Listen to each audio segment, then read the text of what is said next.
Hello, ఎలా ఉన్నారు అందరూ? నేను ఇందాక ఫ్యామిలీ స్టార్ మూవీ చూస్తున్నా. ఎలా ఉందో, అందరు ఎందుకు బ్యాడ్ రివ్యూస్ ఇచ్చారా అని చూస్తున్నా యాక్చువల్గా. సరే, దానిలో ఫస్ట్లో స్టార్టింగ్లో విజయ్ దేవరకొండ వాళ్ళ కొలీగ్స్తో మాట్లాడుతున్నప్పుడు ఒక పాయింట్ వస్తుంది. ఈ అబ్బాయిని పెళ్లి చేసుకుంటావా అని విజయ్ దేవరకొండని చూపించి అడిగితే ఆ అమ్మాయి అంటది, నువ్వు ఒక హాస్టల్నే మెయింటైన్ చేస్తున్నాడు అబ్బాయి, అమ్మమ్మ అంటాడు, నాయనమ్మ అంటాడు, అన్న అంటాడు, చెల్లెళ్ళు అంటాడు, ఫ్యామిలీ అందరూ అంటాడు, నాకు అలాంటి వాడు వద్దు, నన్ను నేను కావాలనుకునేవాడు ఉంటే చాలు, అందరు కావాలనుకునేవాడు వద్దు నాకు అని. అది అలా చాలామంది ఆడపిల్లలు అనుకుంటున్నారు.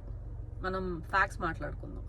చాలామంది ఆడపిల్లలు నాకు అత్తమామలు వద్దు, అందములు వద్దు అంటే లైక్ బామ్మర్దులు ఆర్ లైక్ మరుదులు, ఆడబడుచులు ఎవరొద్దు, ఒక పిల్లోడు ఉన్నోడైతే చాలు, లేదంటే పెళ్ళిళ్ళు అయినాకైనా మేము మా అత్తగారు వాళ్ళతో ఉండము ఆర్ లైక్ సంబంధాలు లేకుండా ఎవరి కాళ్ళు ఉంటున్నట్టు చాలా కుటుంబాల్లో ఉంటున్నారు. ఫ్యాక్ట్ అది. అది ఎవరు కాదు అని చెప్పడానికి ఈడెవడు పిచ్చి డాష్ గాళ్ళు ఎవరు లేరు అది నమ్మటానికి. కానీ చాలామంది అంటే ఐ కెన్ సే లైక్ చాలా పర్సంటేజే ఉంది అలాంటి వాళ్ళు. మా వరకు ఉంటే చాలు, మా అత్తగారు వాళ్ళు, మా ఆడబడుచులు ఆర్ లైక్ మరుదులు, బావలు, బామ్మర్దులు ఎవరు అక్కర్లేదు మాకు, మేము మా పిల్లలు ఉంటే చాలు అనుకునే వాళ్ళు చాలామంది ఉన్నారు. ఆడపిల్లలైనా ఉండొచ్చు, మగపిల్లైనా అయి ఉండొచ్చు. ఇది ఇప్పుడు నేను చెప్పేది ఇద్దరికీ వర్తిస్తుంది. అటు మగపిల్లడికి వర్తిస్తుంది, ఇటు ఆడపిల్లకి వర్తిస్తుంది. ఏంటంటే ఇప్పుడు మన బలం కానీ బలగం కానీ తెలియాలంటే మనోళ్ళు అనేవాళ్ళు నలుగురు ఉంటేనే కదా మన బలం బలగం తెలిసేది.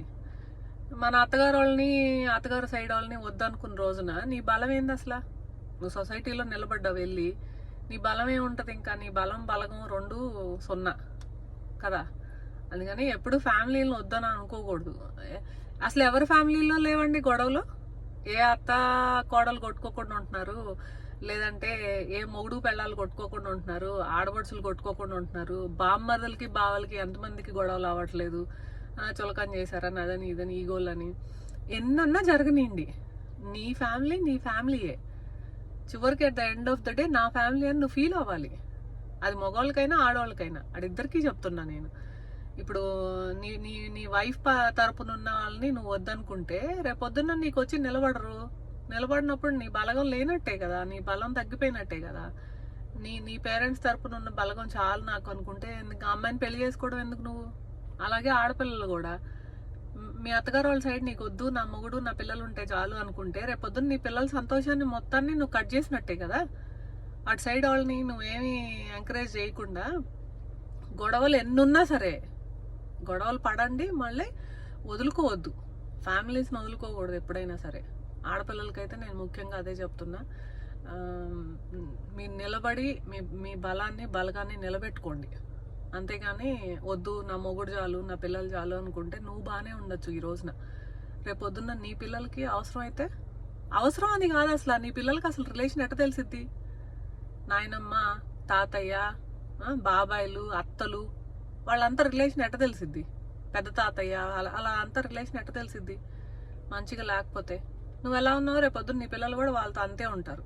వాళ్ళకి బలం ఉండదు, వాళ్ళకి బలగం ఉండదు, రెండు తీసేసిందని అవుతావు నువ్వు. సో అటు ఆడపిల్లలకైనా ఇటు మగపిల్లలకైనా ఇద్దరికీ చెప్తున్నాను, రెండు పక్కల ఫ్యామిలీస్ని నిలబెట్టుకోండి, వదులుకోవద్దు. రెండు పక్కల ఫ్యామిలీస్ ఉన్న రోజునే మీ బలం బలగం రెండు తెలుస్తాయి.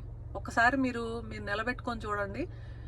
ఒక స్టెప్ మీరే ముందుకేయండి. ఈగోలతో వెనక్కి వెళ్ళొద్దు. నాకు అవసరం లేదు అనుకొని మీరు వెనక్కి వెళ్ళబాకండి. ఒకళ్ళు వద్దు అనుకున్నారు అంటే మీ తరపున మీ ప్రయత్నం చేయండి. ఒక స్టెప్ ముందుకేసి మీ బలం ఏంటో బలగం ఏంటో అప్పుడు మీకు తెలుస్తుంది.